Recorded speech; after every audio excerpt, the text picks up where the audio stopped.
Ya, ini dia sudah ada di depan. Ya, sekali lagi. Tadi seperti kita udah bahas sedikit, peperangan bukan hanya tentang bertahan, tetapi juga menyerang. Ya, yang ini yang terkadang, ya sebetulnya bukan terkadang, sering kali orang percaya, bahkan kita bicara orang yang lahir baru, yang tidak melakukan adalah menyerang. Jadi pada saat terjadi sesuatu, sudah mengetahui tentang peperangan rohani, ya sudah mendapatkan informasi, tapi terbatas hanya sampai bertahan. Nggak bisa menyerang. Ya, padahal yang namanya peperangan itu pasti ada bertahan, ada menyerang. Ya, bahkan saudara mungkin pernah dengar ada yang mengatakan demikian. Sebetulnya pertahanan yang terbaik adalah attack, ya, serangan. Nah, masalahnya tidak semua orang bisa melancarkan serangan karena satu tidak tahu caranya, ya, atau tidak memiliki knowledge-nya. Makanya tadi dari awal kita bicara selalu knowledge or information is powerful dan sangat penting karena dari situ kita akan dapat understanding. Dan problem lainnya adalah banyak orang percaya tidak mau berlatih. Nah, begini saudara, bayangkan di dalam peperangan yang sesungguhnya, setiap orang yang diterjunkan ke medan perang, ya prajurit, ya soldiers, tentara, itu selalu adalah orang yang sudah melalui pelatihan militer. Tidak mungkin baru kemarin langsung diterjunkan begitu saja. Karena sangat berbahaya buat kehidupannya, buat jiwanya sendiri berbahaya. Dan justru dia bisa menjadi beban buat seluruh pasukan jika dia tidak tahu apa yang harus dilakukan. Oleh karena itu latihan is very important. Now, sekali lagi, latihan tidak banyak yang mau. Saya ambil contoh singkat. Oke, begitu ada. Contohnya ini seminar seperti ini, peperangan rohani atau spiritual warfare. Mungkin judulnya juga tidak terlalu mungkin tidak terlalu menarik buat beberapa orang gitu loh. Jadi, mungkin itu bukan bagian saya. Sehingga mungkin ada orang yang sebetulnya perlu tapi enggan. Bukan tidak bisa tapi tidak mau datang. Satu dan lain sebab, ya. Jadi tadi makanya kita saya juga sampaikan bahwa bersyukur bahwa saudara ada di tempat ini sekarang, saya percaya bukan satu kebetulan. Karena suatu saat saudara yang akan memperlengkapi, suatu saat saudara yang akan menceritakan hal demikian kepada orang lain. Atau saudara yang akan berada di posisi saudara harus menolong orang lain. Nah ingat ya, pada saat kita diperlengkapi, pada saat kita menerima kuasa, menerima anointing, ya jangan berpikir itu hanya membuat kita saudara, tidak. Tidak. Bahkan justru mungkin akan lebih banyak buat orang. Ya. Masalahnya gini, pada saat kita berada di posisi bisa menolong, bisa melakukan sesuatu, nah itulah di situ kita bisa menolong orang lain, bukan cuma buat kita sendiri. Ya. Nah, pertanyaan, Anda harus tahu senjata. Senjata kita apa? Nanti kita akan masuk detailnya.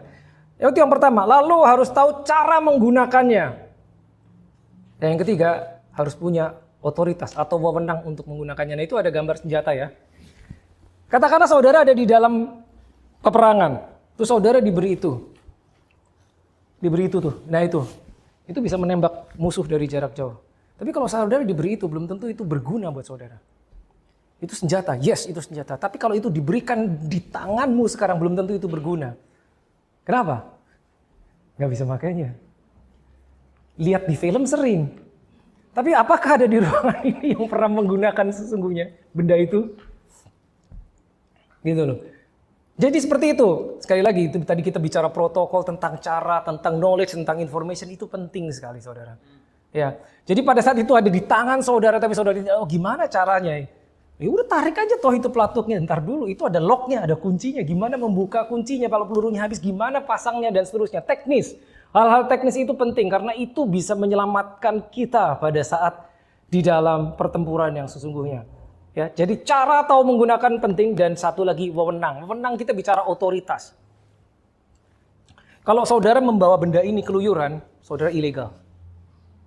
Meskipun itu benda bisa melindungi saudara, tapi itu ilegal kalau saudara bawa keluyuran, ya toh? Tapi kalau saudara punya badge dan punya seragam, saudara bawa ini, itu tidak ilegal. Kenapa? Karena orang yang pakai seragam dan pakai badge-nya, ya, police NSW, itu dia punya otoritas. Dia boleh bawa benda ini keluyuran, keluar masuk mall pun boleh. Karena authorized by the authority. Seperti itu.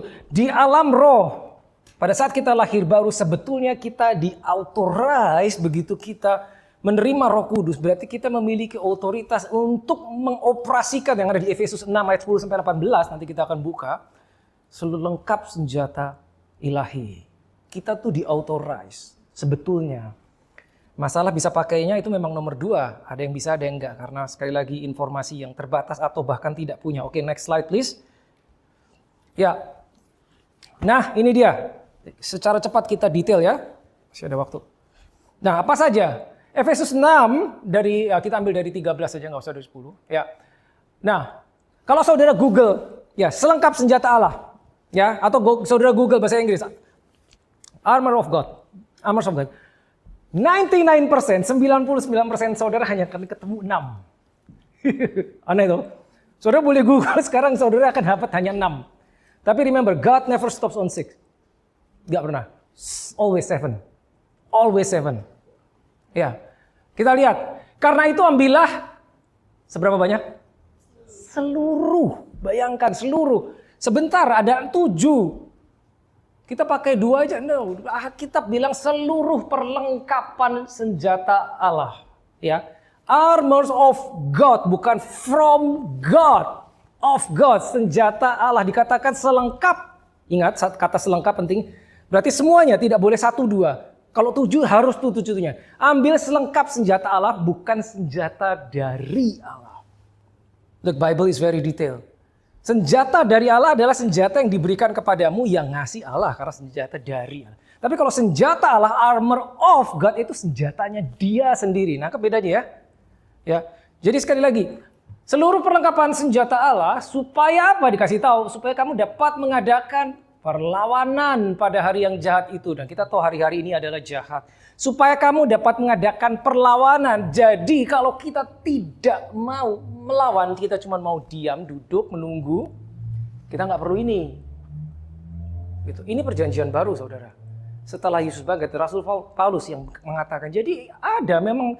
Jadi kalau tidak ada spiritual warfare, ngapain dia ngasih ini? Kenapa kita harus dikasih ini?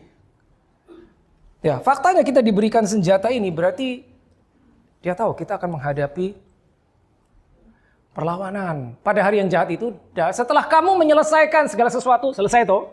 Setelah kamu menyelesaikan berarti selesai. Kamu duduk. Kamu apa?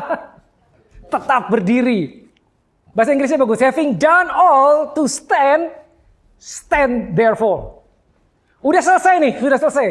Tetap berdiri. Bukan duduk, no. Berdiri. Loh, begitu? Ya memang begitu. Lalu didetail, apa itu 7? Nomor 1, berdirilah tegap, berikat pinggangkan kebenaran. Nomor 1 ya, saya nggak perlu detail sebetulnya, itu sudah ada. Ikat pinggang kebenaran, berbaju zirahkan keadilan kaki. Dan ini saudara bayangkan prajurit Romawi ya. Jadi picture-nya pada saat itu ditulis konteksnya, konteks budayanya seperti itu. Apa yang dikenakan oleh prajurit Romawi? Mereka menggunakan helm dan seterusnya, ada baju zirah itu yang tahan panah. Kasut ini berarti alas kaki. Kerelaan untuk memberitakan Injil damai sejahtera. Jadi pemberitaan Injil pun adalah bagian dari senjata Allah yang harus dikenakan. Jadi nggak bisa tanpa memberitakan. Perisai iman. Oh, mana deh? Dalam segala keadaan pakailah perisai iman. Bahasa Inggrisnya menarik karena bahasa Inggrisnya dikatakan bukan dalam segala keadaan. Above all. Above all, di atas semua itu kenakanlah perisai iman. Ya, tentunya kita tidak akan bahas semuanya, saya akan hanya bahas nomor 4, nomor 6, dan nomor 7. Oke, perisai iman, senjata ya. Sebab dengan perisai itu kamu dapat memadamkan semua panah api dari si jahat, dan terimalah ketopong itu helmet ya, helm, ya, pelindung kepala, dan pedang roh. Apa itu pedang roh? Firman. Yang 7, saudara Google nggak ketemu yang nomor 7. Tapi tadi dia bilang, Tuhan tidak pernah berhenti di 6. Selalu 7. What is number 7? Berdoalah setiap waktu dalam roh. Pray always in the spirit. So pray in the spirit is your weapon. Berdoa dalam roh adalah senjatamu. Jadi kalau saudara nggak percaya doa dalam roh, pray in the spirit. Saudara cuma punya 6. Berdoalah dalam roh, kapan? Every time, setiap waktu. Bahkan Rasul Paulus mengajarkan pray without ceasing. Berdoa tanpa berhenti dan berjaga-jagalah di dalam doamu dan seterusnya. Lihat, 4, 6, dan 7. So here's the problem. Boleh, slide berikutnya. Tadi dikatakan nomor 4 adalah perisai. Perisai itu untuk apa, saudara? Perisai itu untuk bertahan toh, bertahan. Ya, perisai untuk bertahan. Ya. Bukan menghapus serangan, no. Serangannya akan tetap ada. Panah itu akan tetap datang, tapi bedanya kalau kita pakai perisai, panahnya tidak kena. Cuman itu bedanya. Perisai. Jadi perisai begitu penting, dan tadi sudah dikatakan above all, di atas semua itu pakai perisai. Apa itu? Faith. Perisai iman. Itu nomor 4. Lalu nomor 6 dipakai bilang pedang roh. Ya, perisai is defensive weapon, senjata untuk bertahan, dan pedang itu offensive weapon, senjata untuk menyerang. Menyerang pakai apa? Firman. Bahkan orang percaya, tadi kita udah bahas, ya, dalam peperangan rohani lupa menyerang. Wait, sebentar, kita tahu musuh kita. Bagaimana kita menyerang musuh? Menyerang iblis? Pernah kepikir nggak bagaimana saudara bisa menyerang iblis? Bertahan tahu, iman. Kita harus punya iman. Iman apa? Ya, datang dari pendengaran akan firman. Firman juga. Tapi untuk menyerang pakai firman. Nah ini. Nah problemnya nomor 4 tadi. Kita tahu bahwa nomor 4 itu yang termasuk senjata adalah perisai. Now here's the problem. The biggest problem adalah gini. Saudara ditanya, dari mana engkau tahu perisaimu berfungsi pada saat perang? Apa jadinya kalau kita tidak pernah pakai perisai kita, dan hari pertama kita memakai, pertama kali kita menggunakan perisai adalah hari pertempuran. Lalu, apa jadinya? Apa jadinya? Ini sering terjadi. Perisai ingat ya, untuk menangkal. Serangan itu datang. Tadi kita tahu belajar bahwa ada peperangan yang terjadi di sini tuh, di area ini. Jiwa, pikiran. Dipanahi, diintimidasi, kiri kanan melalui orang-orang sekeliling kita, bahkan orang terdekat kita yang dipakai oleh iblis. Ingat, orang yang dipakai iblis, mereka belum tentu sadar mereka dipakai. Belum tentu sadar. Dan ingat, yang bekerja adalah sesuatu yang dibalik mereka. Bukan orangnya yang jahat. Bukan. Tapi spirit dibaliknya. Gitu. Dan orangnya belum tentu sadar bahwa dia dipakai. Itu sering terjadi gitu loh. Panahin di sini tuh, pikiran negatif, apa perkataan dan segala macam intimidasi. Iman itu yang akan memblokir. Tapi dari mana kita tahu perisaimu berfungsi? Makanya the best way adalah practice, latihan dan latihan dan latihan. Harus latihan, dan kita harus tahu latihan hanya bisa dilakukan sebelum perang. Seperti seorang olahragawan, dia hanya bisa berlatih sebelum kompetisi. Pada saat kompetisi sudah datang, dia nggak bisa baru latihan. Yuk latihan dulu. Nggak bisa, sudah telat. Saat musuh sudah datang menyerang, yuk kita latihan bagaimana cara pakai perisai, bagaimana cara pegangnya, bagaimana angle-nya supaya panah tidak kena. Di mana saya harus pegang posisinya di sini. Ini teknisnya. Di atas, di depan, di belakang. Terlambat saudara. Tidak pernah latihan, bahaya. Sering terjadi. Nah, saudara dapat informasi hari ini, saudara bisa membangun knowledge saudara, dan saudara bisa mulai melakukan yang namanya latihan iman. Latihan iman. Bagaimana kalau hidup saya baik-baik saja? To be honest, hidup kita baik, terlalu baik, is comfort zone, will kill your faith. Kita suka apa tidak suka, terlalu baik, kehidupan baik, it's good. Kita semua mendambakan itu, semua running smoothly. Tapi jangan lupa, di kala seperti itu, iman kita mandek karena nggak pernah dipakai. Saudara boleh baca Alkitab, banyak orang-orang hebat jatuh di saat damai. Bangsa Israel jatuh ke dalam penyembahan berhala bolak-balik, bukan saat mereka lagi perang, saat nggak ada musuh. Mereka santai, jatuhlah mereka ke dalam penyembahan berhala. Pada saat perang, mereka berteriak sama Tuhan, minta tolong, dekat, doanya kenceng. Dilepaskan dari bahaya, diberkati, turun, lupa, jatuh. Daud jatuh sedang apa? Sedang santai. Harusnya perang, dia santai, dia jatuh. Salomo terlalu nyaman, jatuh. Banyak contoh. Dan itu bisa terjadi sama kita saudara, tanpa kita sadar. Ya. Jadi latihan. Dan ingat tadi, kita udah tahu bahwa latihan hanya bisa dilakukan pada saat keadaan damai. Jadi pada saat everything is good, saudara punya kehidupan baik, your finance is good, family is good, finance is good. Your career is good, that is the best way. Itu saat yang paling tepat untuk latihan. Lalu gimana latihannya? Orang semuanya baik. Miliki faith project. Faith project adalah sesuatu yang memang kita bangkitkan yang hanya bisa kita capai dengan iman. Itu dia. Itu latihan. Sehingga pada saat peperangan sesungguhnya terjadi, saudara tahu, saudara angkat perisai, saudara tahu, you know because you know, karena saudara pernah menggunakan perisai saudara dan saudara tahu ini pasti berfungsi. Gitu. Karena kalau enggak, begitu saudara angkat perisai saudara angkat iman saudara dan tidak berfungsi, kita akan komplain sama Tuhan. Tuhan, kok iman saya tidak bisa dipakai? Kok iman saya tidak bisa dipakai? Dalam keadaan krisis, kita mau berdiri dengan iman kayak nggak ada kuasanya. Ya nggak pernah dipakai. Simple, nggak pernah dipakai. Itu dia. Ya, jadi jangan sampai kita baru menggunakan perisai pada hari peperangan, kita baru cobain. It's too late. Nah, terus berarti pada saat semua terlihat baik, ya tadi sudah dibahas, ya. Dan itu berbicara mengenai perisai. Lalu senjata, pedang. Bayangkan, pedang roh, offensive weapon. Tapi menariknya begini, offensive weapon, pedang itu untuk menyerang, tapi bukan cuma menyerang, juga bisa untuk bertahan. Ya, pedang itu bisa buat bertahan, bisa untuk menyerang. Ya, tadi sudah kita bilang bahwa serangan balik itu ada. Come on, this is war, akan ada serangan. Apakah itu serangan balik, apa bukan serangan balik, dan kita juga bisa menyerang. Bagaimana kita menyerang musuh kita? Ambil firman, ucapkan di dalam mulutmu. Tapi hanya yang kau percayai. Hanya firman yang telah menjadi satu dengan dirimu, itu bisa kau pakai sebagai senjata. Kalau baru kata orang, dengar-dengar, itu belum bisa jadi senjata. Pada saat itu kita ambil, kita pakai, dan tidak melihat hasilnya, kita akan kecewa sama Tuhan.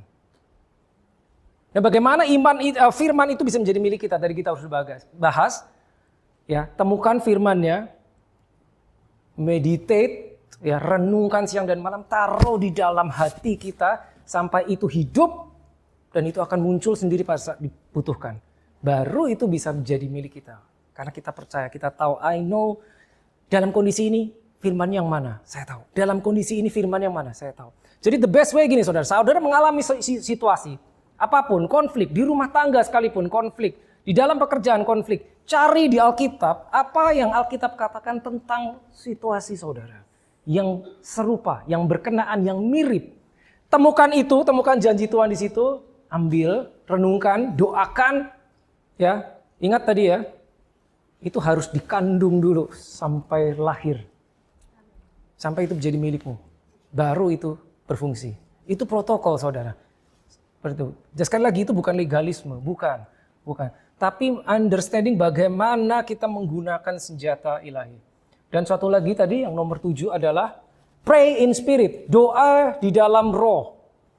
Doa di dalam roh. Ya ini sebetulnya session sendiri doa dalam roh. Kenapa kita harus berdoa dalam roh? Saya tahu tidak semua orang percaya ini. Tapi begitu kita tidak percaya, kita tidak akan mengalami. As simple as that.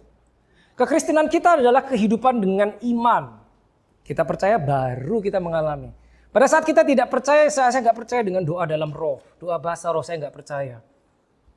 Boleh jadi gitu. Tapi pada saat kita nggak percaya, ya kita nggak akan mengalami. Kita nggak akan dapat benefitnya. Kenapa? Karena kita nggak percaya. Sama seperti prophetic, prophecy. Saudara dinubuatkan oleh malaikat dari langit sekalipun. Kalau saudara nggak percaya, it's not gonna happen. Tidak akan terjadi dalam kehidupan kita. Tadi kita udah bahas ya, tidak otomatis terjadi. Ya. Jika kita percaya, maka sama dengan kita mengarahkan kehidupan kita ke situ. Nggak otomatis, tidak. Gitu juga. Doa dalam roh, ini penting sekali dan detailnya banyak sekali. Kenapa kita doa dalam roh? Apa pentingnya? Apa keuntungannya? Itu satu session sendiri.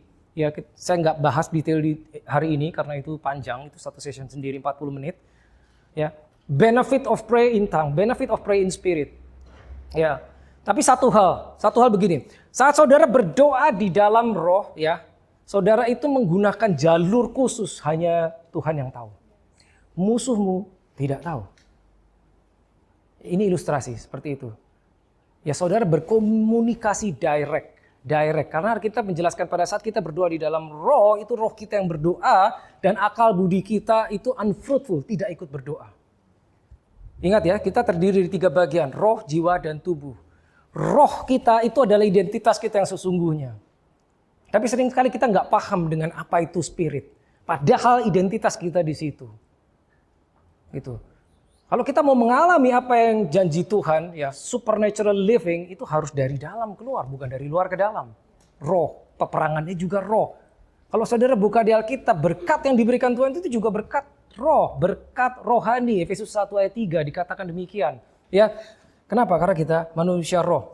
Oke, now next slide please. Yes, next slide. Nah ini, mengapa senjataku tidak berfungsi, apa yang salah? Ini bisa panjang. Mengapa perisaiku tidak berfungsi, apa yang salah? Oke, perisai tidak berfungsi, resikonya adalah panah musuh tembus, masuk, kita kena. Ingat ya tadi di awal, persamaannya spiritual warfare sama natural warfare adalah bisa ada namanya tanda kutip victims, korban. Mengapa senjataku tidak berfungsi? Nama Yesus berkuasa. Mutlak, kita tahu statement ini benar. Tetapi, ada tetapinya. Siapa yang menggunakan nama itu sangatlah penting. Kisah 19 ayat 15 kalau boleh. Kisah 19 ayat 15. Siapa yang menggunakan nama itu? Orang yang menggunakan nama itu punya otoritas apa enggak? Kalau enggak, nama itu kayak enggak ada kuasanya. Bukan namanya enggak ada kuasanya, tapi illegal use. Ya. Adakah kisah 19 ayat 15? Nah ini, saudara tahu ini tentang apa? 7 anak sekewa. Seorang imam punya anak 7. Imam loh. Punya anak 7. Berusaha melawan roh jahat. Apa yang terjadi? Roh itu menjawab. Jesus I know. Yesus aku tahu. Paulus aku juga tahu. Tapi kamu siapa? Who do you think you are? Jesus, I know. Paul, I know. Paulus tuh orang biasa loh. Jesus, ini yang ngomong roh jahat. Spirit yang ngomong. Yesus aku tahu. Paulus aku tahu. Jadi bayangkan saudara, 7 anak imam. Mereka coba-coba melawan roh jahat. Dijawab sama roh jahat ini. Mungkin, kita nggak tahu karena detailnya tidak ada. Mungkin dalam nama Yesus mereka menggunakan nama Yesus. Ntar dulu, wait. Jesus, I know. Paul, I know. But who are you? Ya kalau saudara baca lanjutannya, ini cukup mengenaskan karena roh jahat itu mengalahkan 7 orang tersebut. Ya, ini adalah satu contoh menggunakan senjata but without authority. Tidak ada otoritasnya, main comot aja dia. Oh kayaknya bisa nama Yesus. Pakai ah. Gitu loh, pakai ah. Dan itu satu. Dan yang kedua kita belajarnya apa? Kenapa bisa roh jahat itu tahu Yesus? Kenapa bisa roh jahat itu tahu Paulus? Berarti 2 orang ini dan ini, Yesus dan Paulus memiliki ranking in the spirit. Semakin saudara hidup benar di dalam Tuhan, semakin saudara memiliki reputasi di kerajaan gelap. Reputasimu akan naik, ranking saudara akan naik. In the kingdom of God, rankingmu akan naik. Tapi juga di sisi yang sebaliknya, rankingmu akan naik. Maksudnya adalah, yang ini berbahaya. Begitu loh. This is real story. Gitu loh. Jadi pastikan saudara bukan hanya lahir baru. Lahir baru itu baru lahir. Saya sering pakai istilah ini. Lahir baru itu baru lahir saudara. Lahir baru itu baru lahir berarti orang lahir baru itu belum bisa ngapa-ngapain. Harus latihan seperti bayi baru lahir kan belum bisa ngapa-ngapain. Dia harus latihan gerak tangannya, harus latihan jalan, merangkak dulu, duduk, baru berdiri, baru jalan, mungkin baru berlari. Saat kita lahir baru, kita harus berlatih menggunakan spiritual anggota tubuh spiritual kita supaya kita berfungsi spiritually, bukan hanya kita sebagai manusia biasa, tapi kita berfungsi dengan benar. Itu perlu waktu, itu perlu latihan, perlu disiplin. Ya, jadi jangan sampai kondisi seperti ini. Ya, Filipi 2 ayat 10 itu yang menjelaskan nama Tuhan berkuasa. Sekarang gini saudara, setiap kita berdoa selalu kita tutup dengan dalam nama Yesus. Amin, betul toh? Tapi kalau saya tanya, dari mana Saudara tahu kenapa saudara berdoa menggunakan dalam nama Yesus? Enggak semua orang bisa jawab. Mengapa saudara tutup doa saudara dengan dalam nama Yesus? Tidak semua orang bisa jawab. Saudara boleh coba nanti kalau pulang ke gereja, tanya, kenapa dalam nama Yesus? Ya karena begitu diajarinnya. Gitu loh. Satu, tidak semua orang bisa ngasih tahu mengapa menggunakan dalam nama Yesus. Nomor dua, oke, karena nama Yesus berkuasa. Mungkin mereka akan bilang gitu. Sekarang ditanya, dari mana kau tahu nama itu berkuasa? Pernah ngalami?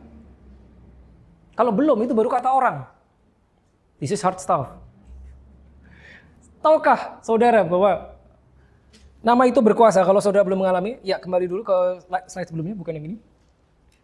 Nah, saya tidak usah buka Filipus 2 ayat 10, nanti kalau ada waktu aja. Di situ saudara bisa temukan mengapa nama Yesus berkuasa.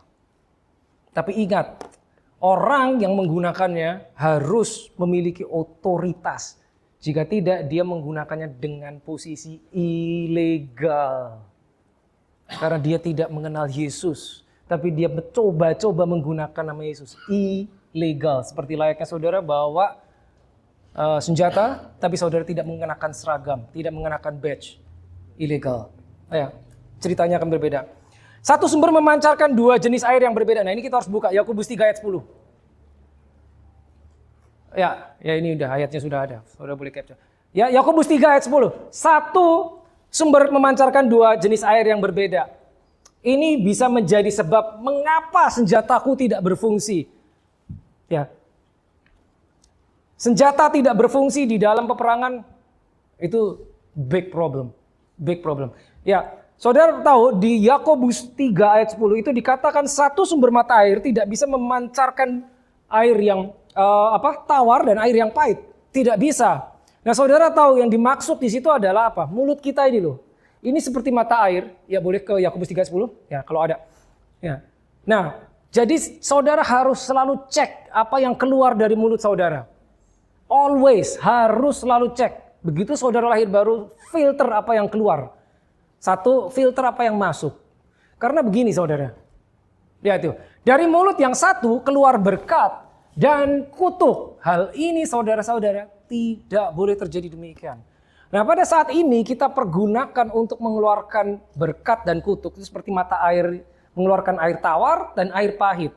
Sehingga jangan heran pada saat saudara ambil firman. Firman adalah apa? Pedang. Oke, pedang.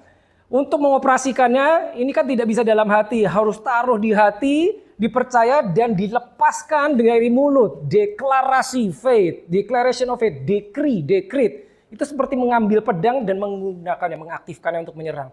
Jangan heran begitu saudara lepaskan, tapi powerless. Powerless, karena mata airmu itu mengeluarkan berkat dan kutuk. Mengeluarkan air tawar dan air pahit. Tidak bisa demikian. Itu salah satu sebabnya. Karena ini unclean. Jadi hati-hati yang keluar dari mulut. Oke, sebab lain apa? Ini ada beberapa sebab soalnya. Ya, saudara tahu ya Amsal 18 ayat 21 ya bunyinya ya saudara tahu kurang lebih isinya adalah life and death are in the power of your tongue. Hidup dan mati dikuasai lidah. Barang siapa suka mengemakannya akan memakan buahnya. Ya, itu dia. Jadi lidah kita punya kemampuan untuk melepaskan life, punya kemampuan untuk melepaskan death. Nggak bisa dua-duanya. Jangan dua-duanya. Jadi kalau saudara sudah berketetapan hidup di dalam Tuhan, biarlah yang keluar dari mulut itu hanya life, kehidupan. Hanya firman. Gampang nggak? Tidak gampang saudara. Tidak gampang. Perlu latihan karena sering kelepasan. Ya, apalagi kita bergaul sama orang-orang non-believer Senin sampai Jumat. Ya, ada swearing, ada apa macam-macam. Jangan ikut. Terlalu besar resikonya buat saudara. Ya, terlalu besar resikonya. Jangan, please. Lalu berikutnya, Yohanes 7 ayat 38. Ya, salah satu sebabnya adalah mampet atau tersumbat. Apa ini maksudnya? Oke, Yohanes 7 ayat 38 berkata demikian. Barang siapa percaya kepadaku, seperti yang dikatakan oleh kitab suci, dari dalam dirinya akan mengalir aliran-aliran kehidupan. Now watch this. Aliran-aliran kehidupan. Setiap saudara melepaskan firman, berarti yang saudara lepaskan adalah life aliran-aliran kehidupan. Ingat ya tadi, dari sini bisa keluar kehidupan atau kematian. Tapi pada saat kau melepaskan firman itu yang keluar kehidupan. Begitu itu sudah saudara aktifkan, jangan lagi sampai keluar kematian dari mulut. No, please don't, please. This is very serious. Nah, lihat, dari dalam hatinya, hati, ya, out of your innermost being, versi aslinya, innermost being, dari dalam yang dirimu yang paling dalam, it is the spirit. Dari dalam rohmu akan keluar something. Kalau saudara baca konteksnya, itu alirannya dari dalam keluar kan, betul? Bukan dari luar ke dalam toh? Engkau percaya, sebentar, engkau percaya dari dalammu akan keluar. Wait, engkau percaya dari dalammu akan keluar. Bagaimana kau bisa mengalirkan sesuatu jika sumbernya tidak ditaruh di dalam dulu? Jadi sumbernya harus ditaruh di dalam dulu, baru kita bisa mengalirkan. Ini kan dari dalam keluar toh. Sumbernya apa? Holy Spirit pada saat kita lahir baru, itu Holy Spirit sumbernya. Pada saat saudara menerima baptisan Roh Kudus, saudara di empower of Holy Spirit. Sehingga itu bisa saudara alirkan keluar. At your will. At your will. Saudara bisa mengalirkan aliran kehidupan. Segala sesuatu yang dari si jahat, musuh, perhatikan baik-baik, selalu berkonten death. Selalu berkonten kematian. Karena apa? Musuh itu mencuri, membunuh, dan membinasakan. Dia tidak akan berhenti di mencuri. Pada saat dia berhasil mencuri, dia akan lanjut untuk membunuh dan dia akan membinasakan. Jadi apapun dari si jahat, kontennya adalah death. Dan death, kematian hanya bisa ditangkal oleh life. Nah, sumber kehidupan, aliran kehidupannya sudah diberikan di dalam hati saudara dan saudara bisa lepaskan keluar. The problem is, kalau mampet, tersumbat, itu problem. Sehingga pada saat mau dialirkan keluar, nggak ngalir. Saya rasa saudara sudah bisa menduga, jika hati ini harus mengalirkan kehidupan, kira-kira yang bikin mampet apa? Apa? Apa? Kenapa? Masalah, doubt, apa lagi? Lihat, dari hati keluar. Sumbernya di sini loh, hati. Ya, out of your innermost being. Kalau mampet, kira-kira problemnya kan di sumbernya toh. Apa? Apa yang ada di hati? Apa sih biasanya yang di dalam hati itu apa problemnya? Apa? Apa? Takut, kepahitan, kecewa. That is the biggest problem. Jadi kalau saudara saat ini kalau saudara kecewa, takut, pahit, itu bikin mampet. Itu bikin mampet. Jangan heran kalau pada saat itu aliran kehidupan mampet. Karena itu harusnya live, tapi mampet. Karena sumbernya bermasalah, hatinya bermasalah. Oke, satu lagi, Yakobus 4 ayat 4, boleh? Yakobus 4 ayat 4. Apa maksudnya musuh Allah? Nah, hai kamu orang-orang tidak setia, tidakkah kamu tahu? Nah ini, bahwa persahabatan dengan dunia adalah permusuhan dengan Allah. Nah ini kita sering nggak sadar. Loh bagaimana kita bisa bermusuhan dengan Allah? Apa kita jadi musuh Allah? Wait sebentar. Sampai jam berapa sesi ini? Sampai jam 2, Pak. Sorry. Kelebihan. Bagaimana kita bisa menjadi musuh Allah? Kan kita nggak sadar toh. Loh Tuhan, saya ke gereja setiap minggu. Saya pelayanan. Bagaimana kita menjadi musuh Allah? Apakah kita menghujat Allah? Tidak. Apa kita meninggalkan Allah? Tidak. Lihat. Bahwa cukup bersahabat dengan dunia saja, kita sudah menempatkan diri kita di posisi berseberangan. Opposition with God. It's in the Bible. Bagaimana jika kita bermusuhan dengan Allah? Sekali lagi, it's a position, not an identity. Itu posisi, bukan identitas. Identitas kita adalah orang benar ya. Kita lahir baru, kita punya identitas orang benar karena dibenarkan, diberi Roh Kudus, dibenarkan. Oke, nangkap ya, itu identitas. Tapi sebagai orang benar, identitas saya orang benar, label saya orang benar, seringkali kita bisa tanpa sadar berubah position, not identity, position. Sebentar, saya pindah dulu ya posisi ke gelap. Identitas saya orang benar, tapi saya pindah posisi ke gelap. Titik itu, bersahabat dengan dunia dikatakan kita menjadi musuh Allah. Jadi barang siapa hendak menjadi sahabat dunia ini, ia menjadikan dirinya musuh Allah. This is serious, saudara. Nah kalau kita sedang berada di posisi keliru, lalu kita pakai namanya, that's illegal position. Illegal. Dan ingat, musuhnya, kita tahu tadi musuh kita adalah legalistic being. Dia akan tahu, ya lu, ketawain nanti kita. Ya, oke lanjut dulu saudara. Slide selanjutnya, boleh please. Ya, masih berupa ini. Mengapa senjata kita bisa tidak berfungsional? Kenapa ini penting sekali saudara? Sehingga kita harus tahu, begitu kita tahu kita bisa tutup celah-celah kita. Jangan sampai kita berada di area situ. Ya, habis ini, ayat yang sesudah ini. Kuasa dan otoritas dalam nama Yesus. Oke. Nah, untuk beroperasi dalam otoritas Anda harus berada di bawah otoritas. Now, this is very important. Untuk bisa mengoperasikan nama Yesus, saya menggunakan kata mengoperasikan nama Yesus. Tadi kita tahu nama itu berkuasa. Ya, dari Filipi 2 ya, kalau saudara baca ayat 10. Dari 5 sampai 10 sebetulnya. Filipi 2 ayat 5 sampai 10. Tapi untuk bisa mengoperasikan kuasa di dalam nama itu, kita harus berada di dalam otoritas tersebut. Ya. Jadi tidak bisa kita berposisi di luar otoritas tanda kutip / kita tidak tunduk kepada Yesus, tapi kita mau coba-coba pakai nama itu untuk beroperasi. Tidak bisa. That is illegal position. Gak bisa saudara. Nangkap maksudnya saudara ya? Harus di bawah otoritas. Roma 6 ayat 16. Boleh? Roma 6 ayat 16. Ini penting. Yes. Nah, bahasa Inggrisnya ya, karena bahasa Indonesianya sedikit berbeda. Oke.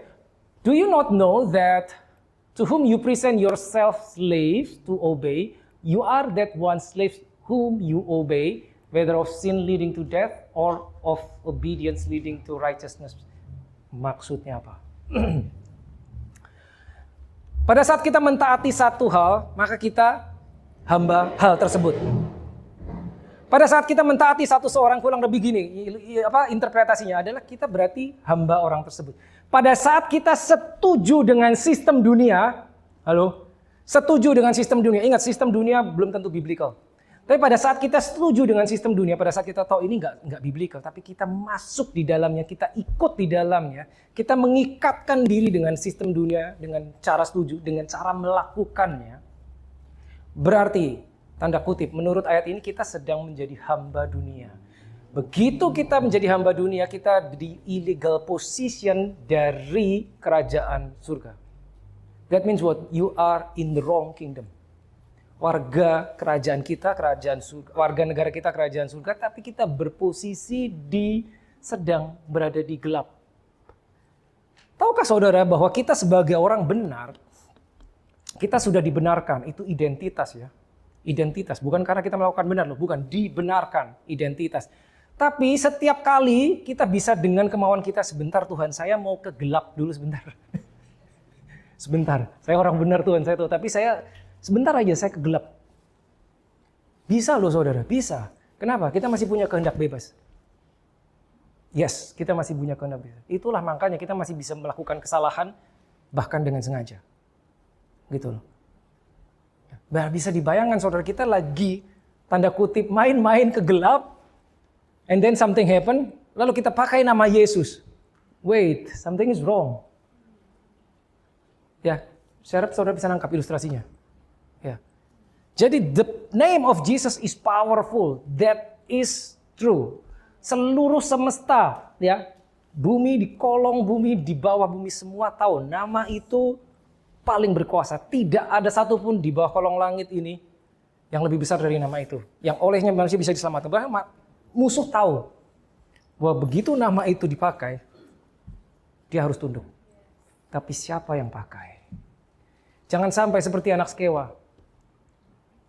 Jangan sampai kita pakai nama Yesus, lalu iblis berkata, kemarin lu temenan nama gue, sekarang mengusir gue pakai nama itu. Ya nggak maksudnya? Kemarin kamu habis mencuri, kita berdua kerjasama mencuri, kita berdua kerjasama untuk korupsi. Masa sekarang kamu mengusir saya? Nggak maksudnya saudara? Nggak begitu caranya. Illegal position, wrong kingdom. Identitas kita orang benar, tapi kita berada di tempat yang salah. Ya. Lalu 2 Timotius 2 ayat 19. 2 Timotius 2 ayat 19. Ya, ini juga 19 please. 2 Timothy bukan 1 ya, 2 Timothy 2:19. Ya, bahasa Inggris ya, karena bahasa Indonesianya berbeda. Nevertheless, the solid foundation of God stands having this seal yang B ya. Nah ini dia. The Lord knows those who are His. Tuhan tahu persis siapa yang menjadi miliknya. Tanda kutip, Tuhan tahu persis siapa yang sedang berdiri bersamanya. Tuhan tahu persis siapa yang berdiri di posisi benar. Watch. Nah ini. And let everyone who names the name of Christ depart from iniquity. Hendaklah siapapun yang menggunakan nama Kristus Yesus meninggalkan kejahatan. Titik, udah. Nggak bisa ditawar. Nah kalau kita berdoa dalam nama Yesus. Tahukah saudara, saat saudara berdoa dalam nama Yesus, it's a declaration of war.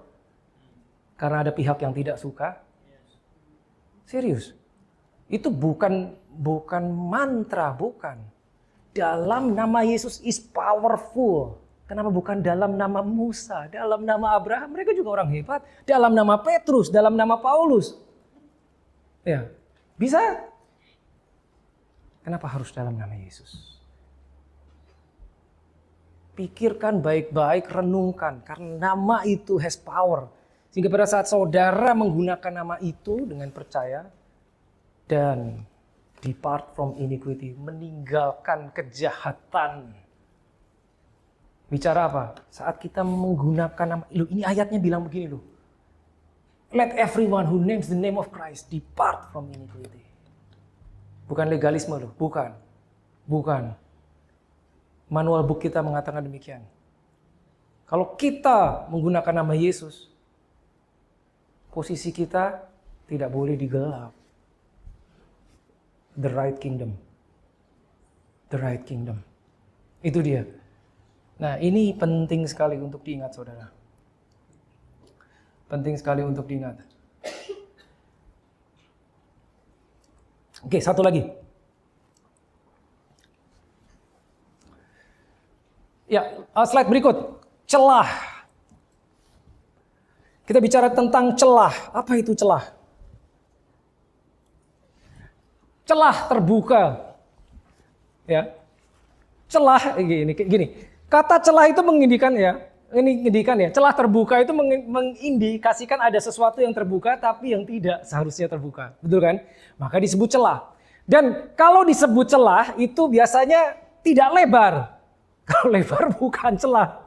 Nggak maksudnya? Kalau pintu terbuka sedikit, maka itu disebut, oh itu ada celah.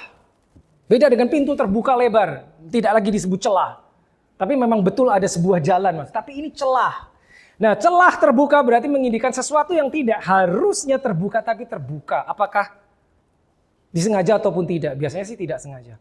Nah celah terbuka ini berbahaya. Setiap celah adalah kesempatan bagi musuh untuk masuk. Ingat, pencuri datang mencuri untuk membunuh, membinasakan. Pencuri itu masuk ya. Pencuri itu masuk bukan hanya karena rumah itu nggak dikunci, betul kan? Seringkali terjadi pencurian meskipun rumahnya sudah dikunci. Jadi bayangkan saudara, pintu yang tertutup rapat aja dibongkar. Gimana kalau ada celah? Logis ya? Gimana kalau ada celah? So what is this celah? Saudara tahu things don't just happen. Tadi kita sudah bahas, segala sesuatu yang kita lihat itu fruit. Akarnya mungkin sudah terjadi sekian waktu sebelumnya. Something happen in the family misalkan. Nanti kita akan deal lebih jauh dengan itu. Celahnya kapan? Nah celah ya, kurang lebih begini. Celah itu adalah gini, contohnya. Contoh celah adalah, misalkan di dalam keluarga. Apa itu celah di dalam keluarga? Sesuatu yang tidak harusnya terjadi. Saudara tahu, sesuatu terjadi. Apakah dalam kehidupan keluarga saudara, di anak-anak saudara, apakah karena hubungan saudara dengan pasangan saudara, hubungan suami istri terganggu, ya tidak harmonis, itu bisa celah. Saudara tahu itu, saudara tahu, tapi ya udahlah, itu dibiarkan. Toh nanti mengendap sendiri, tapi itu celah karena nggak selesai. Saudara tahu tadi ada sesuatu terjadi di dalam anak-anak saudara, tapi karena cuman gitu doang. Ntar juga berlalu. Betul berlalu, tapi itu tidak hilang. Itu celah. Dan jangan lupa, setiap celah itu berpotensi buat pencuri masuk. Dan ingat, begitu dia masuk, dia tidak tinggal diam di situ. Dia masuk lalu dia melakukan actionnya. Apa itu? Mencuri. Dicuri dulu, selalu dicuri dulu. Apa itu dicuri? Kesejahteraan, kedamaian, peace dicuri, kesehatan dicuri.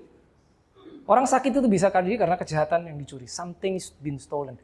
Dan firman dicuri. Tahukah saudara, makanya tadi kita bahas sedikit ya, satu umpama. Saudara dapat ayat banyak nih hari ini. Ntar sore, besok masih inget apa enggak? Kalau itu hilang, kalau itu hilang berarti itu dicuri, saudara. Karena sebanyak apapun kita dengar hari ini, kalau besok itu hilang dari memori, berarti you cannot use that. Gak kepake buat saudara. Nangkep nggak sih? Ini kan logis sekali tuh. Ya. Yang bisa membebaskan kita adalah sesuatu yang kita tahu. Berarti sesuatu yang kita ingat. Jadi penting banget merenungkan firman. Supaya apa? Supaya itu masuk, ingat, menjadi bagian dari diri kita. Kalau itu hilang, itu nggak berguna pada saat dibutuhkan di saat-saat kritis. Di saat-saat kritis. Ya, ingat, celah ya, kalau dibiarkan itu akan menjadi semakin lebar. Celah dibiarkan akan menjadi bukaan yang semakin lebar. Ya, so please, pada saat saudara tahu ada satu hal yang tidak beres, bereskan. Bukan cuma di permukaan, in the spirit, doakan. Ya, take action in the spirit, take authority. Ya, karena resikonya terlalu besar jika dibiarkan. Ya, kita harus break dulu, 10 berapa? 10 menit ya? 15 minutes, kita ada 15 menit break, kita akan kembali di session 4. Thank you. God bless you.